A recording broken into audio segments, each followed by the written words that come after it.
प्रीति की मम्मी उसे समझा रही थी, अभी भी समय है। अतुल से बोलो कि अपने डैडी से कहेगा कि अतुल के हिस्से की प्रॉपर्टी उसके नाम कर दे। प्रीति बोली, मम्मी मैं ये अतुल से कैसे बोल सकती हूँ? वह अपने डैडी से बहुत प्यार करते हैं। प्रीति की मम्मी लगातार बोले जा रही थी। हाँ, तभी तो अतुल को उल्लू बना रखा है। प्रीति बोली, मैं कुछ समझी नहीं। अरे, तेरी अकल क्या घास चरने गई है? तेरे देवर विपुल की पत्नी रूपा दूसरी बार माँ बनने वाली है। प्रीति ठंडी सांस भरते हुए बोली, हाँ वो तो है। मम्मी जी ने तो रूपा को मना लिया है कि वो अपना दूसरा बच्चा हमें दे देगी। प्रीति की मम्मी बोली, देवरानी पूरे घर पर राज करेगी। दूसरे का बच्चा क्या कभी अपना हुआ है? अतुल से बोलकर पहले प्रॉपर्टी अपने नाम करवा ले, फिर चाहे रूपा के दोनों बच्चे गोद ले लेना।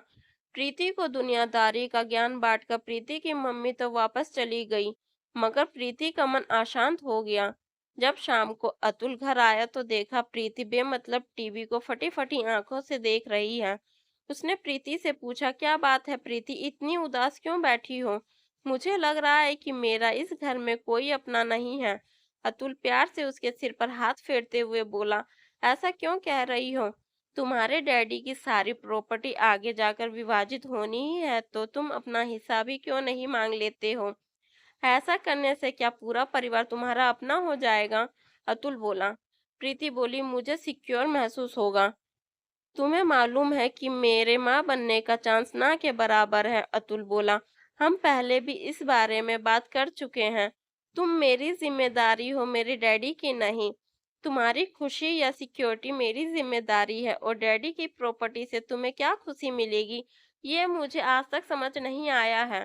प्रीति बिना कुछ बोले पैर पटकते हुए दूसरे कमरे में चली गई। प्रीति और अतुल की 7 वर्ष पहले शादी हुई थी। दोनों के रिश्ते बेहद मधुर थे। दोनों की छोटी सी प्यारी दुनिया थी, बस कमी थी एक बच्चे की। शुरुआत में दोनों ही बच्चा नहीं चाहते थे। बाद में बहुत प्रयास करने के बावजूद प्रीति और अतुल के आंगन में फूल नहीं खिल पाया।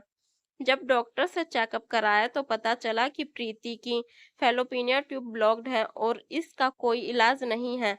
प्रीति रिपोर्ट पढ़ने के बाद रो रो कर बुरा हाल हो गया था, परंतु अतुल ने ये बात अपने कमरे से बाहर नहीं जाने दी थी।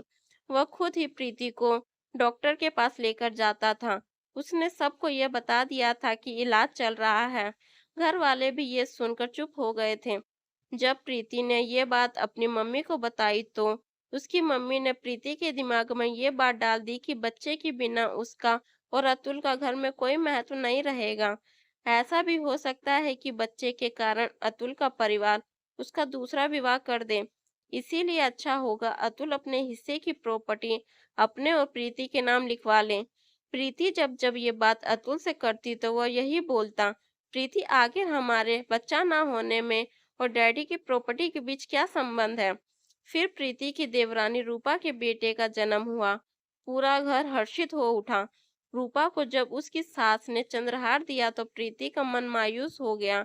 उसे लगने लगा कि उसकी मम्मी ठीक कहती थी। अब वह रात दिन अतुल से एक ही बात बोलती रहती, मैं घर की बड़ी बहू हूँ, मगर मम्मी ने चंद्रहार रूपा को क्यों दिया है? अतुल प्रीति को समझाता, प्रीति जब कभी हमारे बच्चा होगा तब मम्मी तुम्हें भी देगी। अगर तुम्हारा मन है तो मैं तुम्हें खुद खरीद कर दे दूंगा। मगर प्रीति को अतुल की कोई भी बात समझ नहीं आती थी। वो मां ना बन पाने के कारण हीन भावना का शिकार हो गई थी। बात बात पर अपनी देवरानी रूपा को नीचा दिखाने की कोशिश करती। कभी प्रीति रूपा के मोटापे पर कटाक्ष करती तो कभी उसके झड़ते बालों पर उठी चिंता जताती।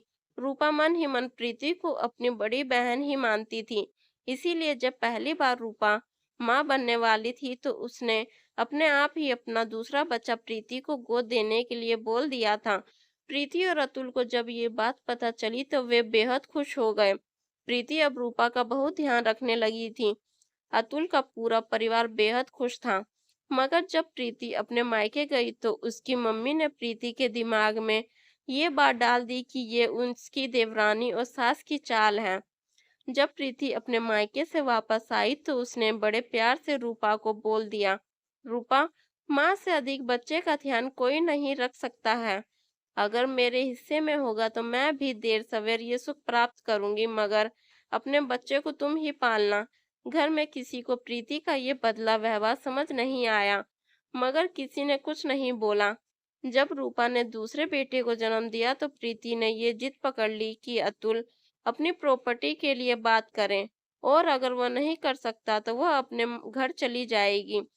पूरे घर में हंसी खुशी का माहौल था, मगर प्रीति ना जाने क्यों उखड़ी उखड़ी थी। उसे लग रहा था कि कुदरत ने उसके साथ नाइंसाफी करी है। जब रूपा के बेटे का नामकरण संस्कार हुआ तो प्रीति अपने घर चली गई। अतुल ने जब उसे फोन करके आने के लिए कहा तो बोली, मेरा तुम्हारे घर में बहुत अपमान हो चुका है। मैं मां नहीं बन सकती हूँ तो क्या बड़ी बहू के सारे हक भी मुझे नहीं मिलेंगे? हर बार बच्चा होने के बाद रूपा को मम्मी कभी चंद्रहार तो कभी कड़े देती है। मेरा क्या? अतुल बोला, पगली, मम्मी ने तुम्हारे लिए भी सोने की चैन बनवा रखी है। उसे वे तुम्हें नामकरण के दिन ही तो देती। मगर प्रीति को विश्वास नहीं हुआ। प्रीति और उसका परिवार नामकरण में नहीं गए। सारे रिश्तेदारों में खुसुर फुसुर हो रही थी। अतुल दिल से प्रीति को चाहता था। उसे प्रीति का व्यवहार समझ नहीं आ रहा था। जब नामकरण के पश्चात अतुल और उसके मम्मी पापा प्रीति को गए तो प्रीति की मम्मी ने खुलकर बोल दिया, मेरी बेटी तभी वापस जाएगी जब आप अतुल की प्रॉपर्टी उसके नाम कर देंगे। अतुल के पापा बोले, देखिए, प्रीति हमारे घर की बहू है और मुझे जान से भी अधिक प्यारी है, मगर मैं अपने जीते जी ये नहीं करूंगा। अतुल ने भी कहा, मम्मी, प्रीति को हम पलकों पर बैठा कर रखेंगे, मगर प्रीति के परिवार के हिसाब से अतुल के परिवार की नीयत में खोट है। तभी वह प्रीति के नाम कुछ नहीं कर रहे हैं, क्योंकि वह सारी प्रॉपर्टी विपुल के बच्चों के नाम करना चाहते हैं। अतुल और उसके परिवार ने बहुत कोशिश करी, मगर प्रीति टस से मस नहीं हुई। अतुल रोज फोन करता, मगर प्रीति फोन नहीं उठाती। प्रीति की मम्मी उसके कान भरती रही, अतुल से बिल्कुल बात मत कर, खुद रास्ते पर आ जाएगा। देखते ही देखते 2 माह बीत गए।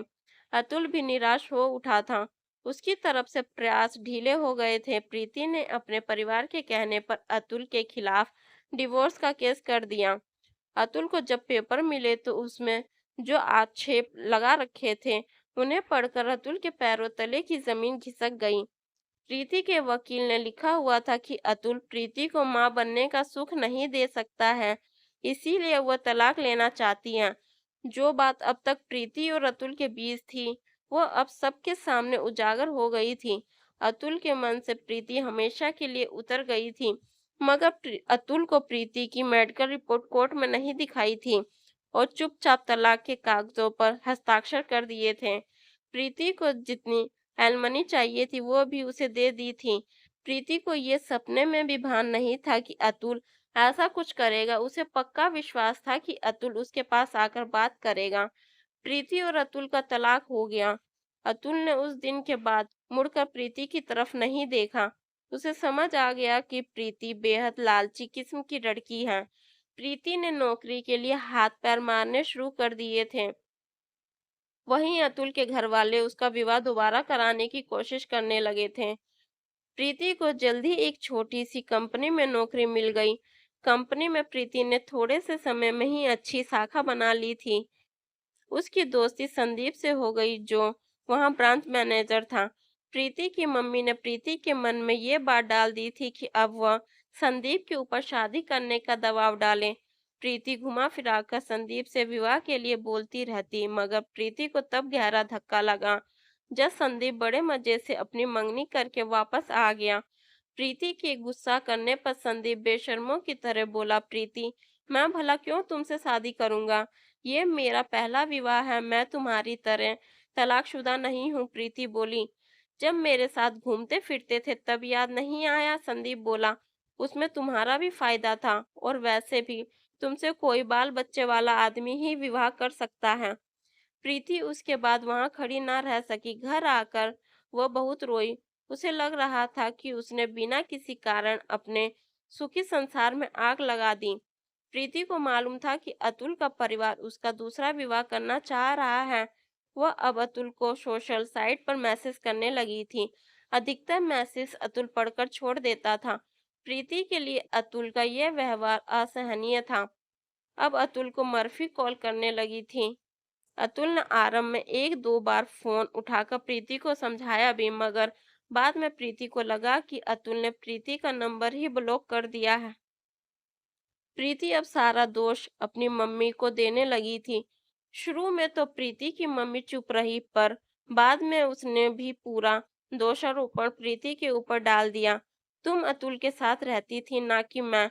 अगर अतुल से इतना ही प्यार था तो कोशिश करो, अतुल हो सकता है वापस आ जाए। तभी प्रीति को मालूम चला कि अतुल का दूसरा विवाह होने वाला है। उसकी दूसरी पत्नी का नाम शालिनी है। प्रीति शालिनी को देखने के लिए बेहद उत्सुक थी, और जब उसे पता चला कि शालिनी देखने में बस सामान्य ही है और उसकी रंगत भी गहरी है, तो उसे लगा कि मानो उसकी मन की मुराद पूरी हो गई। फिर एक बार प्रीति ने शालिनी को अतुल के साथ मार्केट में देख लिया। अतुल के भव्य व्यक्तित्व के आगे शालिनी कहीं भी नहीं ठहर रही थी। प्रीति खुद आगे अपना परिचय देने लगी। प्रीति को लगा शालिनी उसकी खूबसूरती को देखकर हीन भावना से उभर उठेगी, मगर ऐसा कुछ नहीं हुआ। शालिनी ने बस सौम्यता से कहा, आपके बारे में बहुत कुछ सुना है। प्रीति तिरछी नजरों से अतुल की तरफ देख रही थी, मगर ये देखकर उसे बेहद निराशा हुई जब उसने देखा कि अतुल की नजरें बस शालिनी पर टिकी हुई है। प्रीति गई तो थी शालिनी को नीचा दिखाने, पर खुद ही हीन भावना का शिकार होकर लौटी। प्रीति हर संभव कोशिश करती अतुल को अपनी ओर खींचने की, मगर उसे कामयाबी नहीं मिली। अतुल का एक दिन प्रीति के पास फोन आया। उसने प्रीति को लंच के लिए बुलाया था। प्रीति मन ही मन मुस्कुरा उठी थी। जब प्रीति पहुंची तो अतुल पहले से ही वहां बैठा था।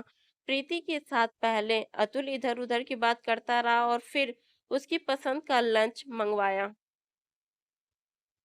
प्रीति लंच के बाद बोली, अतुल, तुम भी नहीं भूले हो ना मुझे अभी तक। फिर जब पत्नी शालिनी जैसी हो तो मैं समझ सकती हूँ। अतुल हंसते हुए बोला, तुम सही कह रही हो, मेरी पत्नी शालिनी जैसी सच में कोई नहीं। उसी ने मुझे यहाँ भेजा है। तुम्हारे रात दिन के मैसेज और कॉल सब कुछ शालिनी को पता है। मेरे से अलग होने का फैसला तुम्हारा था। मैं आगे बढ़ गया हूँ प्रीति, जल्द ही शालिनी माँ बनने वाली है। मैं नहीं चाहता कि मेरी पत्नी इस हालत में कोई स्ट्रेस ले। प्रीति धीमे से बोली, मेरा क्या अतुल, आगे बढ़ो और जिंदगी के माने समझो। अपने फैसले खुद करो, किसी और के एडवाइस पर अपनी जिंदगी के फैसले नहीं लेते हैं। अपनी जिंदगी को अपने चश्मे से देखो, किसी और के चश्मे से देख देख कर ही तुम आज इस मोड़ पर खड़ी हो। अतुल को जाते हुए देखकर प्रीति को ऐसा लग रहा था कि शायद अब जिंदगी को अपने नजरिए के चश्मे से देखने का समय आ गया है।